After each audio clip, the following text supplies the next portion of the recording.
Aquí comienza Entre el cielo y la tierra. Un espacio y un tiempo para cerrar y empezar la semana. Nuestro lugar para la reflexión. Entre el cielo y la tierra. Con la conducción del padre Guillermo Marcó y Max Gulmanelli. Hola, ¿qué tal? Buenas noches. Nos reencontramos como todos los domingos acá en Radio Rivadavia, Entre el cielo y la tierra.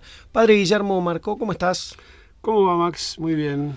Bueno, por fin volvemos a coincidir en la radio, venimos medios desencontrados. Así es, y le agradecemos mucho a Elías el reemplazo que nos hizo la semana pasada. La verdad que poniendo el cuerpo y haciendo mucho el aguante.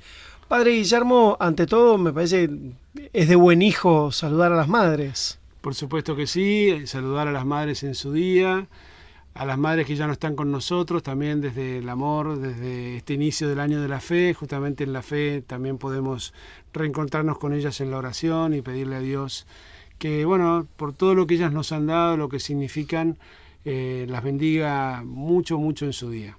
Bueno, muy feliz día entonces para todos. Y esta noche vamos a estar hablando, en un ratito vamos a escuchar una entrevista que grabábamos hace unos días con Monseñor Ariel Torrado Mosconi, obispo auxiliar de Santiago del Estero, precisamente sobre el año de la fe y sobre un aniversario muy especial. Sin duda, el 50 años del Concilio Vaticano II, esta invitación audaz que nos hace el Papa Benedicto XVI a comenzar un año meditando, reflexionando sobre la fe, algo que creo que nos va a venir muy bien a todos. Si te parece, presentamos a nuestros auspiciantes. Acompañan Entre el cielo y la tierra. La Fundación Fragua. Medicus, la más alta calidad médica al servicio de nuestros asociados. Medicus es dar protección. Bolt Gaming, Sociedad Anónima. Tu heladera Philco habla de vos. Heladeras Philco, con toda la tecnología de termotanques RIM. Vos podés ser VIP o ser VIP con B larga. Y eso es ser más VIP. ¿Por qué? Porque viajás en jet privado hasta cuando vas al almacén de la vuelta a comprar 200 de mortadela. Nada de eso. Sos más VIP porque tenés banca Internet Provincia. Para ser siempre el primero. Para tener el banco abierto las 24 horas. Para operar donde quieras. Más fácil y más seguro. Con el nuevo Home Banking, ahora todos podemos ser VIP. Banca Internet Provincia. Más tiempo en tu vida. Banco Provincia. De tu lado. Banco de la Provincia de Buenos Aires, San Martín 137 Cava, UI 339992422109. En Arcor, estamos comprometidos con el desarrollo de nuestro país y su gente. Con una gestión sustentable, promovemos el desarrollo de la industria nacional y elaboramos productos de alta calidad que disfrutan consumidores de todo el mundo. Arcor, momentos mágicos. En la última campaña, el 40% de la superficie sembrada en nuestro país fue realizada con semillas Nidera. Una vez más, Nidera primero. Nidera, genética de avanzada.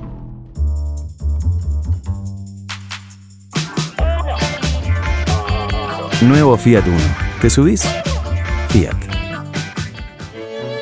Y Praga Comunicaciones.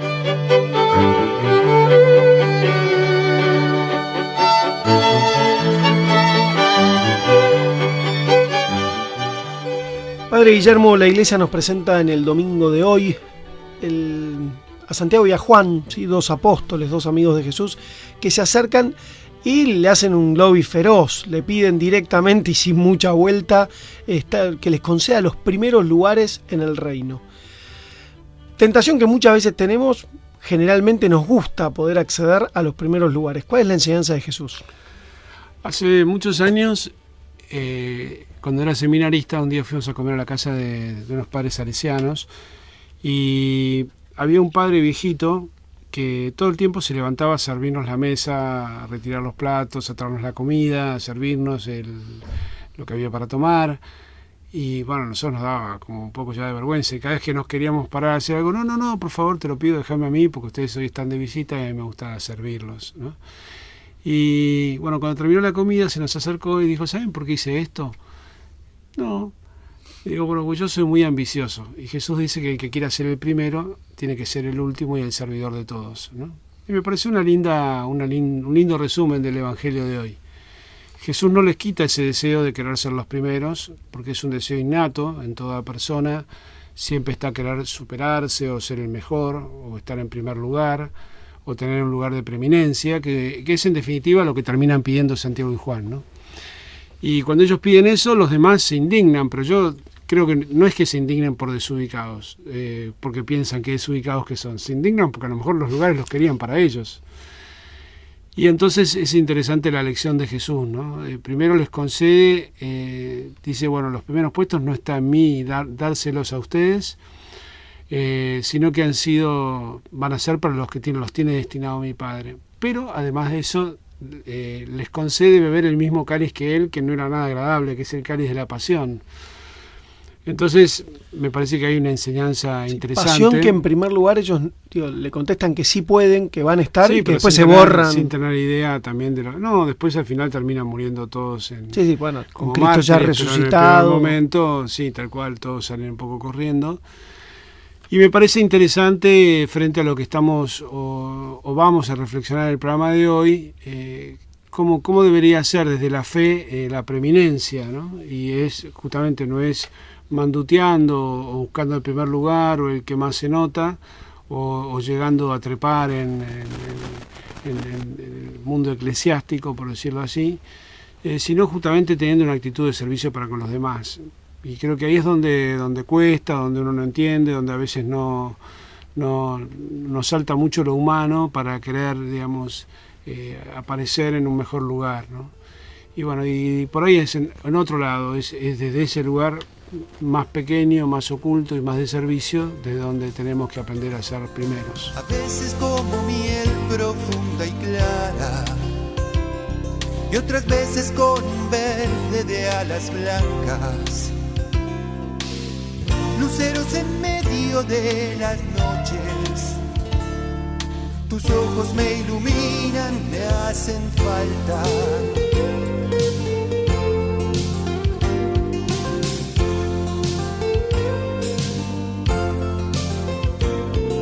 Pedazos de infinito allí en tu cara, que abren mis puertas hacia brisas claras, como un puente sobre mis abismos, posándose en la mía tu mirada, como un puerto para el barco de mi soledad, como el antídoto de mis tormentas, como una canción del cielo en mi silencio.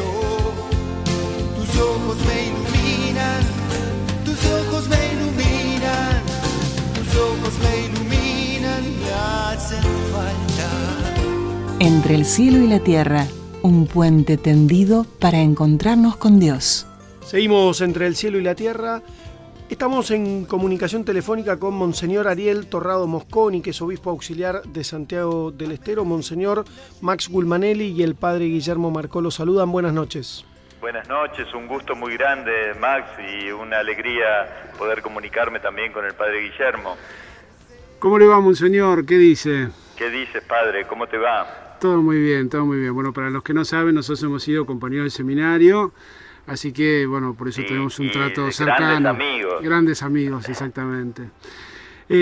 Monseñor Torrado Mosconi, Ariel, ¿qué significa para la Iglesia este año de la fe y este aniversario del Concilio Vaticano II, que el pasado 11 de octubre tuvo su inicio? Mira, Padre Guillermo, yo creo que la imagen que más explicita lo que es este llamado que nos ha hecho el Papa es la imagen de la puerta.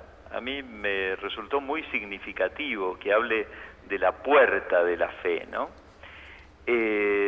La puerta nos dice mucho, y sobre todo el abrir una puerta o el tener una puerta abierta. Yo creo que el Papa nos pide que abramos de par en par las puertas, que abramos de par en par las puertas a Cristo, que abramos de par en par las puertas de la Iglesia, para que todos encuentren en la Iglesia, encuentren en la fe su casa. Yo creo que esto es muy significativo porque nos habla de una actitud, ¿no? De una actitud de acogida, de apertura, de abrir realmente nuestros corazones para recibir a todos en la iglesia. Y por otro lado, una puerta abierta también nos invita a salir, ¿no es cierto? Nos invita a, bueno, ir al encuentro del otro. Así que yo creo que también, como tantas veces lo ha resaltado el cardenal Bergoglio, ¿no es cierto?, el tema de ir a buscar a los que están lejos, de ir a buscar a los que están en las periferias, de ir a buscar a los que no se acercan, de no vivir una fe encerrados en la sacristía, sino una fe que sale a buscar a aquel que está lejos o aquel que no conoce, o bien aquel que una vez participó en la vida de la iglesia y que por diversas circunstancias se ha alejado. Así que yo creo que es todo un desafío el abrir las puertas, ¿no? El abrir las puertas personalmente. Cada uno de nosotros está llamado a abrir las puertas a Cristo, tal como decía el Papa Juan Pablo II al iniciar su pontificado.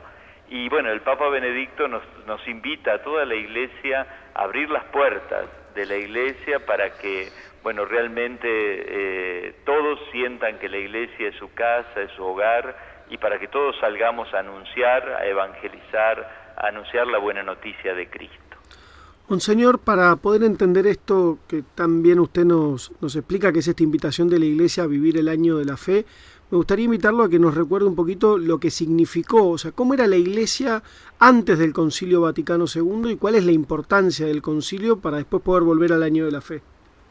Yo creo que es muy importante, el concilio ha sido como un volver a las fuentes, ¿no es cierto?, una renovación de la Iglesia muy importante.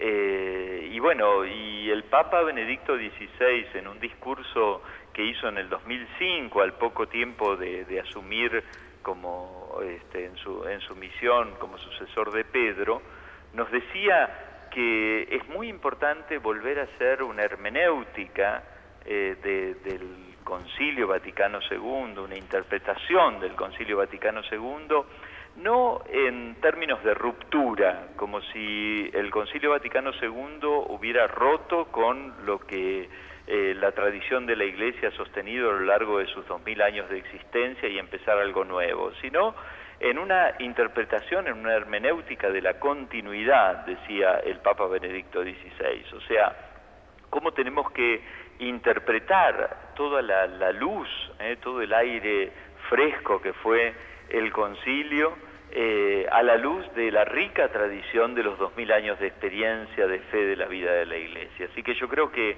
ese es el gran desafío que tenemos al cumplirse de los 50 años del Concilio Vaticano II, que esto es lo que ha motivado al Santo Padre a proclamar este año de la fe, a que, bueno, todos hagamos digamos, como una reflexión acerca de cómo ha sido la recepción del Concilio Vaticano II en esta hermenéutica de continuidad, tal como lo dice el Santo Padre. ¿Cómo se prepara Santiago del Estero para este año de la fe? Bueno, nosotros estamos con mucha ilusión. Este año para nosotros quiere ser un nuevo amanecer en la iglesia en Santiago del Estero. Así que tenemos distintas actividades programadas, pero ahora el 19 y 20, precisamente ahora el viernes y el sábado, se va a hacer una gran celebración masiva aquí en el centro de nuestra ciudad capital, en Santiago del Estero, en la plaza central de la ciudad. Se va a hacer en primer lugar un acontecimiento al cual lo llamamos Expocarisma, ¿no?, que se ha hecho en distintos lugares del país, en diversas oportunidades, que es precisamente en este deseo de querer mostrar la iglesia como el lugar para todos. Cada parroquia, cada comunidad, cada movimiento, va a presentar un stand, lo mismo las congregaciones religiosas presentes en la ciudad, etcétera, va a presentar un stand donde se va a mostrar toda la vida y la actividad de la Iglesia. Realmente estamos sorprendidos por todo lo que ha podido expresarse de esta forma así tan plástica y tan ¿tenés idea tan creativa, cuántos ¿no? stands va a haber o no? Va a haber alrededor de 270 stands, donde, bueno, en cada stand se presenta un poquitito cuál es la actividad, cuál es el carisma, cuáles las acciones que realiza cada una de las comunidades, de los grupos, de los movimientos.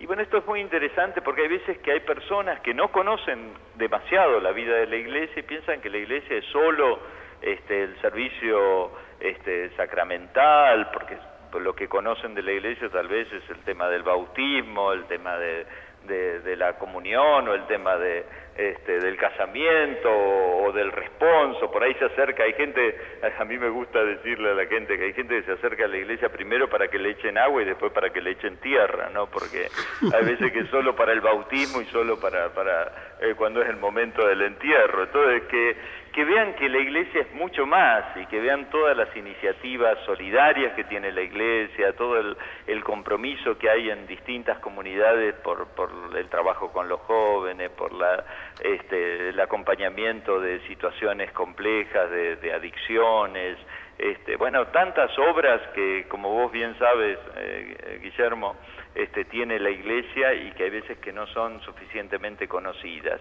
Y después otra de las cosas muy importantes que vamos a hacer es mostrar cómo la fe se ha inculturado en nuestra tierra, especialmente a través del folclore. Por eso se va a hacer un gran festival musical, donde, bueno, nosotros aquí tenemos una tradición, sobre todo en la piedad popular, muy fuerte, de distintos advocaciones de Nuestro Señor, de la Santísima Virgen, de los santos.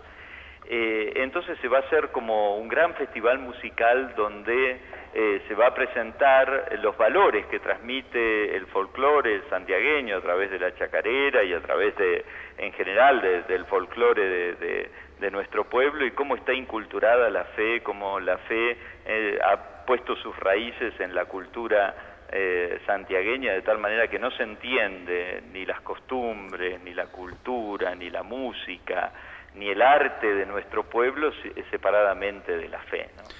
Monseñor, ¿cuándo va a ser esta Expo Carisma y está haciendo en este momento, digamos, en estos días? Va a ser ahora el próximo viernes y sábado, 19 y 20 de octubre.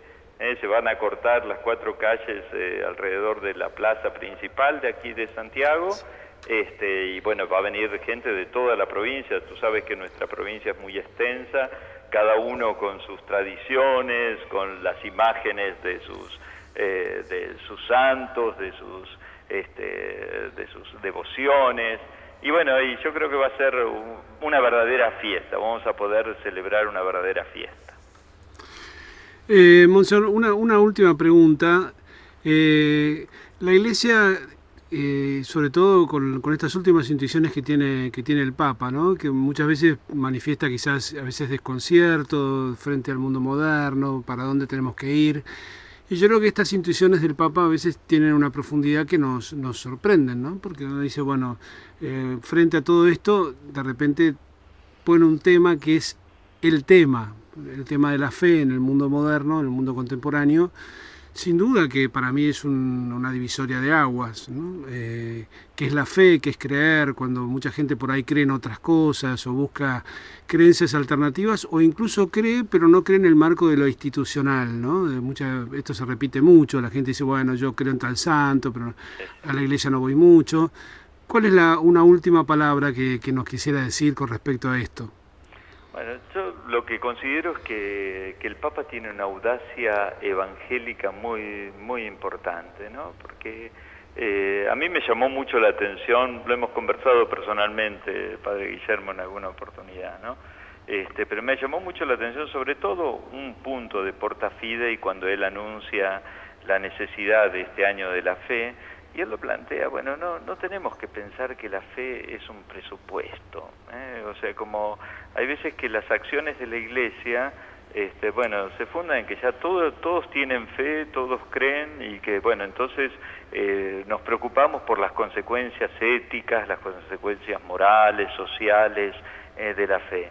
Y el Papa lo dice con total audacia, valentía, dice, ese presupuesto ya no existe, entonces tenemos que ser conscientes de eso y tenemos que tener una verdadera audacia en la evangelización, hacer este anuncio que es lo propio, lo central de nuestra fe, ¿no? Volver a anunciar a Jesucristo centro de nuestra fe. Después vendrán todas las consecuencias que tiene esta opción de fe, pero antes que nada lo que tenemos que tener claro es que tenemos que centrar nuestro mensaje en el anuncio de Jesús. Monseñor Torrado, muchísimas gracias por estar presente aquí en Radio Rivadavia. Le contamos a la gente que este programa está saliendo en domingo, que nosotros hicimos esta entrevista previamente, ya que, bueno, justamente tenía todo este evento tan grande en Santiago, que esperemos haya salido de la mejor manera. Cuando esto ya salga al aire, ya va a haber transcurrido esta feria de esta Expo Carisma, ¿no? Que ojalá, bueno, sea de verdad una posibilidad para que la gente conozca más la Iglesia de Santiago y la vida que esa fe conlleva en tanta gente a través de la cultura y sobre todo de tanta tradición de evangelización, ¿no? Así que bueno, desde aquí los acompañamos con nuestra oración y un gran cariño. Bueno, una bendición para toda la audiencia de Radio Rivadavia y un gusto muy grande, Padre Guillermo, Max, de haberme podido comunicar con ustedes. Bueno, gracias, nos estamos viendo entonces. Hasta pronto. Un abrazo grande, Monseñor. Era Monseñor Ariel Torrado Mosconi, obispo auxiliar de Santiago del Estero. Mientras te acuno en mis brazos, entre lágrimas de amor, es que a veces no comprendo este pobre corazón y pensar que había pensado abandonarla en secreto, de no haber sido por el ángel y de lo que dijo en aquel sueño. Si todavía me cuesta creer que se haya fijado en mí el cielo, espero sepas comprenderme. Yo solo soy un pobre carpintero.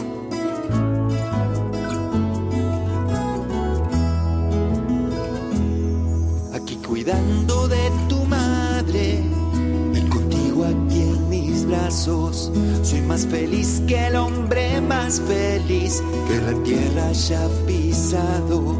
Pero está tan fría esta noche, estamos tan lejos de casa. Ay Dios, qué raros son tus planes, dije en la noche estrellada. Hubiera querido darte un palacio y no este agujero, pero tú sabes no hay lugar para el hijo de carpintero.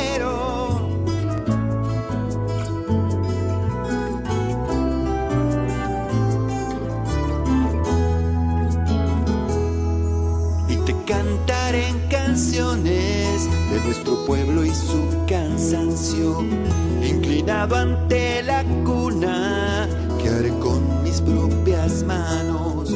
Cuando crezcas cada noche te contaré historias de sembradores, de semillas de tierra fértil, de ovejas perdidas y de pastores, de un hombre que encontró un tesoro y por él lo dejo todo, y así sabrás cuánto te quiero y que aquel hombre es este carpintero.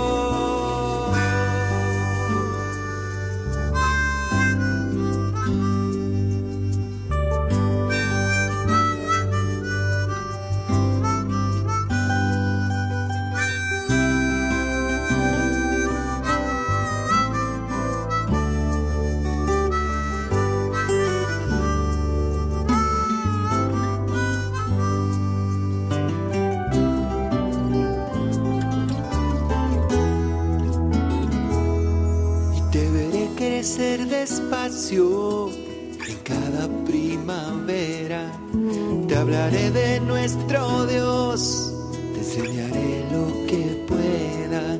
Este es el hombre que soy, eso es todo lo que puedo darte. No tengo oro ni plata,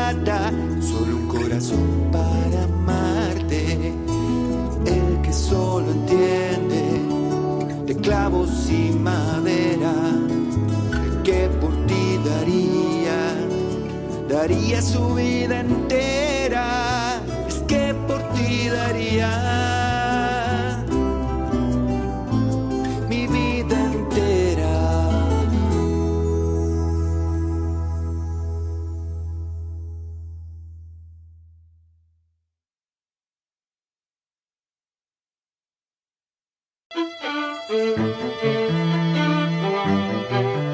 Entre el cielo y la tierra, un espacio y un tiempo para abrir y cerrar la semana.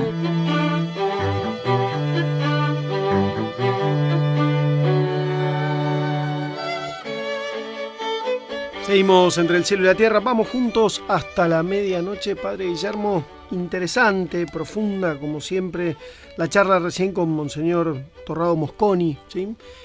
Viejo compañero tuyo de seminario y hoy obispo auxiliar de Santiago del Estero. A mí la verdad que esto de abrir un año para el año de la fe, ¿no? Digo, tener todo un año para reflexionar, algo que es central y que recién Monseñor hacía mención, este blanqueo que de alguna manera hace el Papa, decir, bueno, no supongamos más que la gente tiene fe y que estamos en una cultura o en una sociedad o en una iglesia católica y practicante de esta fe. Pero es un desafío interesante. Creo que es un desafío interesante y además nos viene bien a todos, a los que no tienen fe, para poder anunciárselas quizás por primera vez. También a la gente que sí tiene fe, porque muchas veces, aún los que tenemos fe, tenemos que seguir enriqueciendo esa fe con nuestra formación. Creo que es importantísimo, porque la fe es la puerta, como dice el documento, porta fide, es la puerta para todo, ¿no? Cuando uno tiene fe, después todo lo demás viene como por añadidura. Si uno no tiene fe, la fe, hace todo. Pero hay mucha gente, quisiera reflexionar primero sobre esto, Max, que te dice, bueno, pero yo no tengo fe y en realidad la fe es un regalo del cielo, ¿no? Y si yo no tengo fe, y bueno, entonces ¿cómo voy a hacer para creer? Yo la verdad que me cuesta creer. Y a mí me gusta mucho repetir que la fe es un modo de conocer humano en primer lugar, que no se aplica solamente a lo sobrenatural, porque nosotros no tenemos manera de comprobar científicamente la mayoría de las cosas que hacemos durante el día y por lo tanto hacemos permanentemente actos de fe en las personas que conocemos y en algunas otras que no conocemos. Y obviamente ese acto de fe que hacemos tiene que ver con cuanto más creíble sea la persona, más fe nos inspira. De hecho, no sé, uno le cree a algún medio, a otro no le cree, de acuerdo como tenga las tendencias o como tenga también las creencias, ¿no? Uno le cree a un gobierno o no le cree. ¿Por qué? Bueno, porque yo ya la escuché a esta persona que me mintió varias veces, por lo tanto no le creo más, y otras personas le creen ciegamente. Entonces, cuanto más creíble es la persona, cuanto más digna de fe es, bueno, se vuelve más posible que yo haga ese acto de fe. Esto tiene que ver con Dios también, porque ¿qué es en el fondo la fe en Dios? Es creerle a Dios que no me miente cuando me dice lo que me dice o me enseña lo que me enseña, tanto en las cosas morales como en la vida eterna. O sea, cuando Dios me dice, mirá, vos tenés que, digamos, hacer determinadas cosas para poder ir al cielo, y yo las hago, le estoy creyendo que de verdad que no me miente cuando me enseña cosas que tienen que ver con esto. A mí me da la impresión, y me he cruzado con muchísima gente en este sentido, que mucha gente cree en Dios, ¿sí? Creo de hecho que hay estudios, la casi totalidad del planeta tiene alguna creencia sobrenatural, ¿sí? Que mucha gente cree incluso en el Dios de la Biblia y del Evangelio, ¿sí? Pero que hay un ruido con la Iglesia como institución, como dice, bueno, yo creo en Dios, leo cada tanto la palabra, más o menos, rezo, ¿sí? Algunos dicen todos los días o todas las semanas, pero ¿por qué tengo que creer en la Iglesia y por qué tengo que creer en los curas? Y me parece que entrando al año de la fe y teniendo yo en mis últimos años, la verdad, la experiencia de la Iglesia como familia de Dios, como pueblo de Dios, me parece interesante invitarte a que nos cuentes un poco, bueno, ¿por qué Dios nos deja la Iglesia como canal de fe?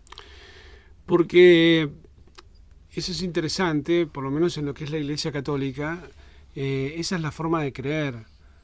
Porque a ver, si uno quitara a los hombres de por medio, que en definitiva uno dice, bueno, yo creo en Dios, pero no en la Iglesia, bueno, Dios tendría que haberte hablado en forma directa, porque todo lo que nosotros tenemos o sabemos acerca de Dios nos ha venido mediatizado por los hombres.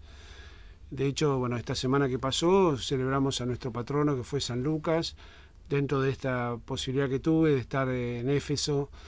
Por supuesto que visité y recé sobre la tumba de San Juan, que es otro de los evangelistas. Y bueno, ellos son los que nos narran las cosas que Jesús dijo e hizo. Jesús no escribió nada. Entonces, cuando incluso algún evangélico dice, bueno, pero no, yo no creo en la iglesia, solamente en la palabra de Dios.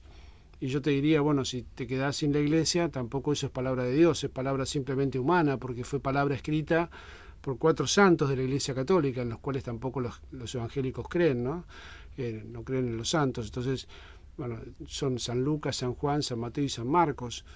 4 relatos diferentes sobre un mismo acontecimiento que sin duda llega a través de sus dichos y sus escritos a nosotros. Y nosotros cuando decimos creo en la palabra de Dios, o esto lo dice la Biblia, estamos creyendo en escritos recopilados por hombres. La Iglesia en algún momento, cuando fija el canon de la Escritura, dice estos libros sí, estos libros no.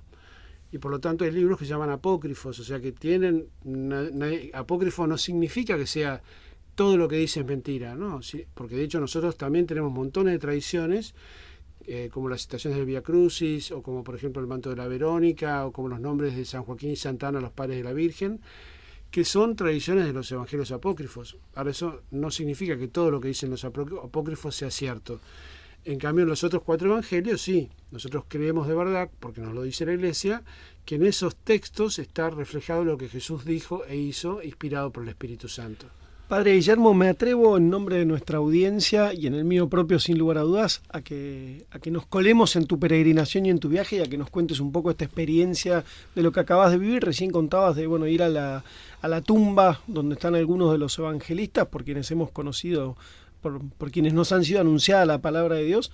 ¿Cómo fue esa experiencia? Te la dividiría en 2 partes, me gustaría dividirla en 2 partes para cerrar este bloque, por ahí contar más lo que tiene que ver con San Juan y con lo del este aniversario del concilio.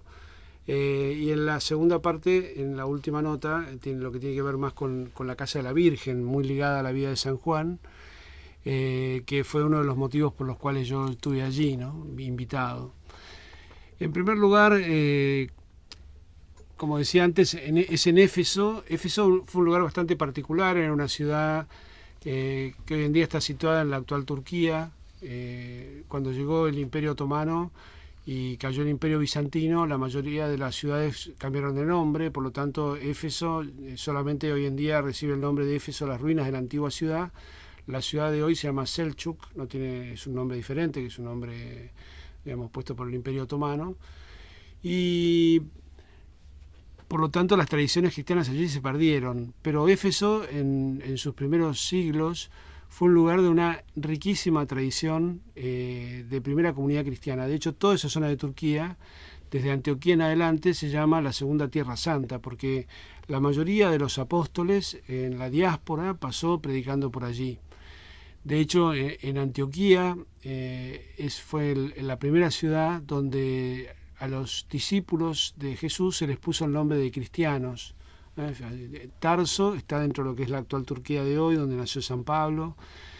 San Pablo en Éfeso predicó, están las cartas famosas de Pablo a los cristianos de Éfeso, pero también allí, además de vivir 3 años y de consolidar la comunidad que ya San Juan había iniciado, compartió momentos duros, digamos, en un anfiteatro que todavía existe en las ruinas, donde se juntaron todos los ciudadanos de Éfeso para vivar a su diosa, la Artemisa de los Efesios, porque claro, intuían que si San Pablo proponía un cambio de dios, ellos iban a quedar sin trabajo porque producían las estatuitas de la diosa de Éfeso, ¿no?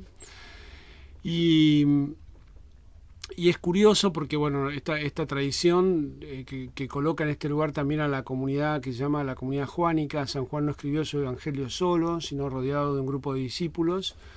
Está todavía el lugar, las cuevas donde ellos vivían, y un lugar donde la tradición sitúa la inscripción del evangelio en el siglo I, que realmente es muy impactante. Y bueno, todo esto estaba un poquito como perdido pero que se le había tragado el tiempo. La ciudad de Éfeso sufrió en el siglo IV, a finales del siglo IV, sufrió un gran terremoto que destruyó una parte enorme de la ciudad. De hecho, las 2 grandes basílicas, la de San Juan y la del Teotocos, la de la Madre de Dios, cayeron sepultadas, digamos, y el tiempo y la tierra la fue cubriendo todas estas ruinas. Todas son excavaciones recientes que sacan a la luz todos estos acontecimientos que están en pleno periodo de estudio. Y además de esto, la ciudad que estaba antiguamente frente al mar tuvo una serie de bajos donde se fueron juntando pantanos, en los pantanos se fueron juntando mosquitos, y un día los mosquitos, además del terremoto, trajeron la malaria y murió una gran parte de la población. Por lo tanto, la ciudad se trasladó a lo que es hoy el mar, que es Kusadasi, que está a unos 15 kilómetros de la ciudad antigua, ¿no? Y esta ciudad cayó totalmente del olvido. Después, bueno, obviamente vino el periodo del Imperio Otomano, y todo esto había quedado prácticamente nada, abajo del campo, de lugares de pastar y de árboles que habían crecido entre algunas pequeñas piedras que se asomaban simplemente. Y aquí, si te parece, hacemos una pausita y te cuento lo que sigue, que es cómo se fue redescubriendo todo este mundo tan importante para la historia del cristianismo. Me parece muy bien, Padre Guillermo, y a vos que nos estás escuchando, quédate en Rivadavia, quédate entre el cielo y la tierra, que enseguida volvemos. María, mujer, no tienes miedo a creer que tu vientre llevará el fruto de la verdad. Virgen de Nazaret, poco te importa tu ser, más importante es tu Dios, que desde siempre te eligió. Oh María consagrada, fiel al que te llama. Oh María entregada a las manos del Creador.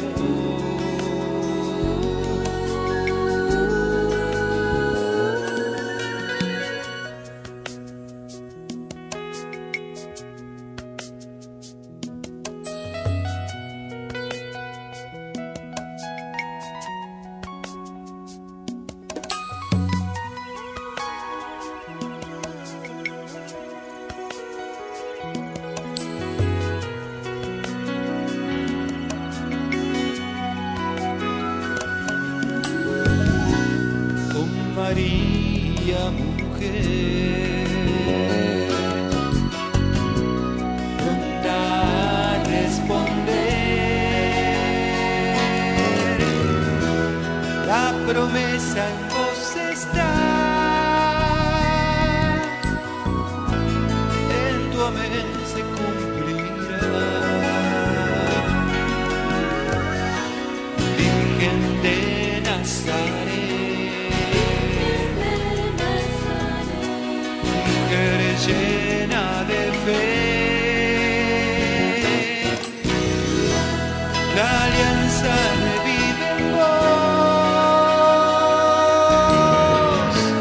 oh María del Señor. Oh María. Y nos quedamos con la intriga, Padre Guillermo, esto que se fue tapando, ¿sí?, de pasto, y quedaban solamente, aparecían algunas piedras que daban señal de que ahí había algo. ¿Cómo se recuperó? Mira, es una historia larga, yo trataré de resumirla lo más posible. En primer lugar, cerca de Westfalia nace una mujer que se llama Catalina de Emmerich, una visionaria, hoy en día mucho más popularizada porque en parte de sus escritos o de sus visiones se inspiró Mel Gibson para hacer la película de La Pasión. Vivió esta mujer entre 1774 y 1824, una mujer que estaba profundamente enferma, era una campesina sin instrucción, cayó en cama a los 12 años y ella tenía momentos muy intensos de vida de oración.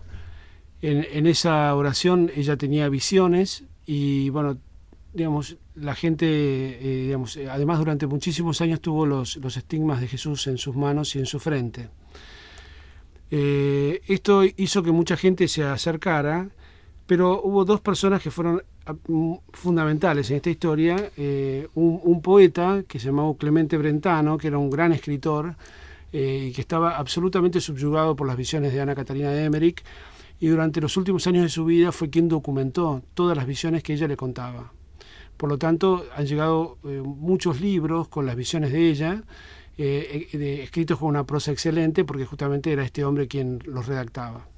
Y en segundo lugar, su médico, un profesional muy serio, que la estudió porque, para ver justamente primero si estaba loca, y bueno, no solamente no estaba loca, sino además de eso, él estaba absolutamente sorprendido porque esta mujer los últimos años de su vida vivió solo con la comunión eucarística y un vaso de agua, no comía. Es un caso realmente de un fenómeno extraordinario, sobrenatural. Entre las visiones que ella cuenta, y que después una monja, una religiosa francesa de una familia noble que había decidido hacerse religiosa, de las Hermanas de la Caridad, y había sido destinada a la ciudad de Esmirna, estaba a cargo del hospital de Esmirna, y ella en la biblioteca de ese hospital estaban los libros de las visiones de la Beata de Emmerich, y leyendo estas visiones encuentra justamente una que cuenta o dice, una visión que ella tiene, donde la Virgen María le cuenta que los últimos años de su vida ella los pasó en Éfeso junto al apóstol San Juan, y que frente a la segunda persecución, que fue la persecución de Trajano, que se desató en el año 74, San Juan decidió llevarla a la montaña, a una casa en la montaña en donde vivían los dos juntos, un poco apartados del resto de la ciudad. Y entonces describe todo el paisaje, cómo era el paisaje, cómo era la vida de la Virgen en ese lugar, que era una casita construida en piedra con 2 habitaciones, que había algunos otros cristianos que se habían instalado cerca, pero en casas más precarias, y que bueno, una vida dedicada a la oración y a los quehaceres de la casa cotidianos, ¿no? Los sacerdotes de la casa se le reían un poco, le decían que la beata, que no era en esa época no era beata, era una visionaria que estaba totalmente loca, y por lo tanto le decían a Sor María también que ella estaba loca por creer en los disparates que esta otra hermana decía, ¿no? Que otra mujer había escrito. Entonces que eran simplemente locuras de mujeres, y cuando llega un momento que ellos tienen como una semana de vacaciones, deciden hacer una excursión, pero simplemente casi para divertirse, para demostrarle que donde esta mujer describía las cosas no había absolutamente nada. Pero Sor María no solamente creía en las visiones, sino que insistía muchísimo que era importante que ellos por lo menos fueran y testificaran. El asunto es que están en su excursión por la montaña, es un día de muchísimo calor, de repente, encuentran unas campesinas, le piden por agua. Las campesinas les dicen que hay un manantial cerca de un monasterio abandonado. Llegan, sacian su sed, estaban muertos de cansados, se tiran a la sombra, había algunos arbolitos, se quedan dormidos. Cuando se despiertan, un poco ya restablecidas las fuerzas, miran y se quedan y se vuelven a mirar porque no pueden creer, porque el paisaje que se veía desde ese lugar era exactamente el mismo que describía esta visionaria, que nunca había estado en el lugar. Y describía cómo se veía el mar, impresionante, cómo se veía la ciudad de Éfeso abajo, que había a la izquierda, que había otra montaña, y ellos empiezan a leer el libro que lo habían llevado y empiezan a darse cuenta que ese monasterio teóricamente en ruinas era nada más ni nada menos que la casita de la Virgen en Éfeso. Bueno, esto les causó a ellos, antes que a nadie, una profunda impresión, porque eran los primeros que no creían nada en las visiones de esta mujer, ¿no? Y después, hay una serie de corroboraciones en el lugar. Se encuentra, cuando empiezan las excavaciones, un lugar para bautizar. Los bautismos antes eran por inmersión, entonces se encuentra un lugar para bautizar bastante profundo, mucho más grande del que había en la Basílica de San Juan, lo cual da testimonio de que ahí había numerosos bautismos. Cuando se quemó un costado de la colina aparecieron una serie de tumbas, todas mirando hacia la casa de la Virgen del siglo I. Y hay una cosa también curiosa, cuando se empezó a investigar a toda la zona, hay un pueblito de montaña perdido, bellísimo, perdido en la montaña, se llama Sirinche, y la gente, desde que no tiene memoria, el 15 de agosto, que es el día de la Asunción de la Virgen al Cielo, peregrina desde Sirinche hasta esa colina. O sea que ellos se fueron transmitiendo por tradición oral que Mariam Ana estaba en ese sitio. ¿Y por qué? Porque uno dice, pero si esto era de tradición musulmana.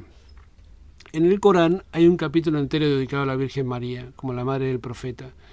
Y por lo tanto, lo más interesante que tiene este lugar en la actualidad es que no es solamente un lugar de culto de los cristianos, de los católicos, sino un lugar de culto compartido con los musulmanes, que expresan sus deseos llenando paredes enteras con unos mensajitos que dejan atados, y rezando en la casa de la Virgen con una piedad increíble, junto a los cristianos.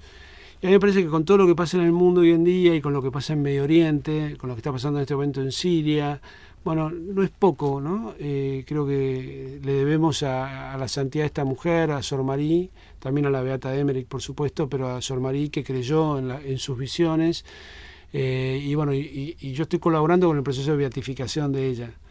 Entonces, estos días nos convocaron allá porque venía el notario de la causa desde Estados Unidos y querían reunir una película con una serie de testimonios. Así que bueno, estuvimos recorriendo y trabajando estos días, una semana, con este tema, y la verdad que fue absolutamente fascinante.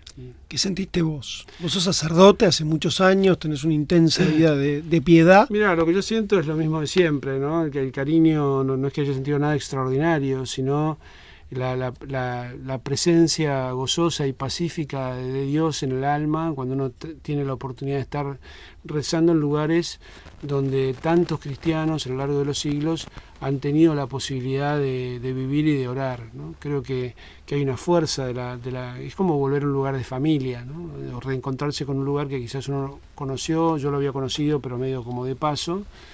Esta vez tuve como la oportunidad de estar una semana recorriéndolo de arriba para abajo y de abajo para arriba. Es un lugar pequeño, no hay mucho para ver, y sobre todo de rezar muy de madrugada, de llegar al lugar cuando era de noche, todavía estaban las luces de la ciudad encendidas, y estaban la misa a las 7 de la mañana.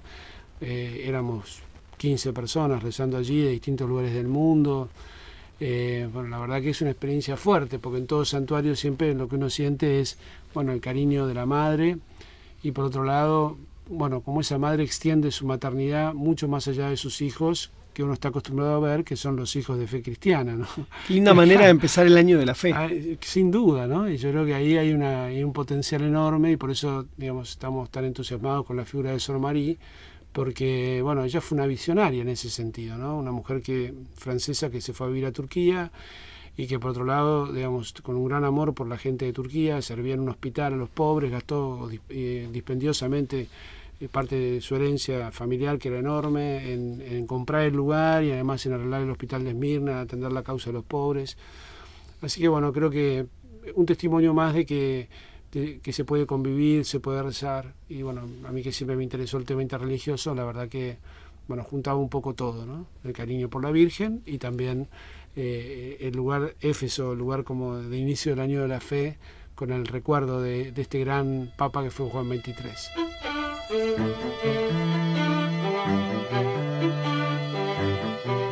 Padre Guillermo, nos queda el último minuto de este programa en esta invitación a abrir el año de la fe, ¿no? A caminar, a meternos de lleno en este año de la fe. Y bueno, si tanto estuvimos hablando del año de la fe y tanto estuvimos hablando de la Virgen María, y no podemos no decir nada en el Día de la Madre. Justamente gracias a nuestras madres hemos recibido la fe. Ellas han sido quienes nos enseñaron no solamente a caminar, sino también a rezar, a creer.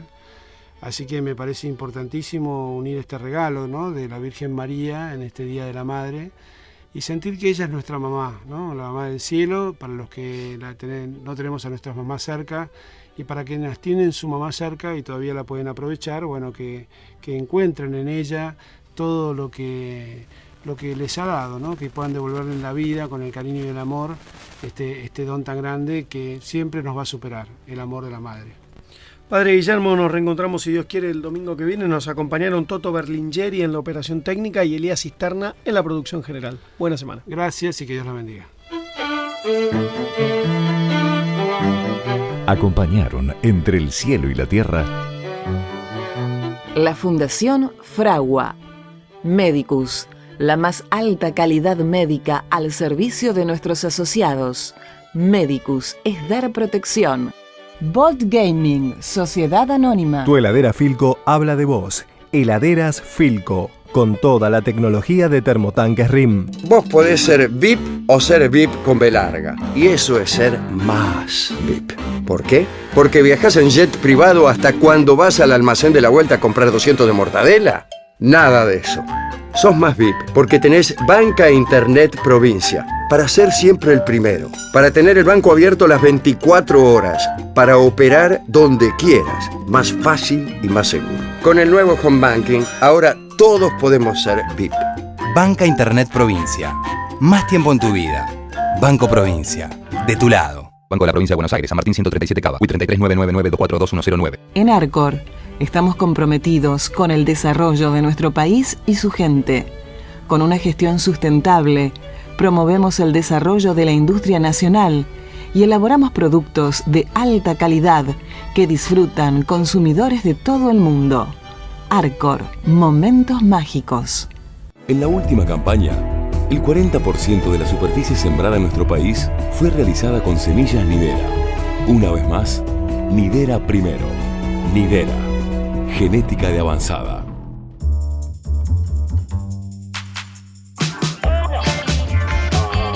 Nuevo Fiat Uno. ¿Te subís? Fiat. Y Praga Comunicaciones.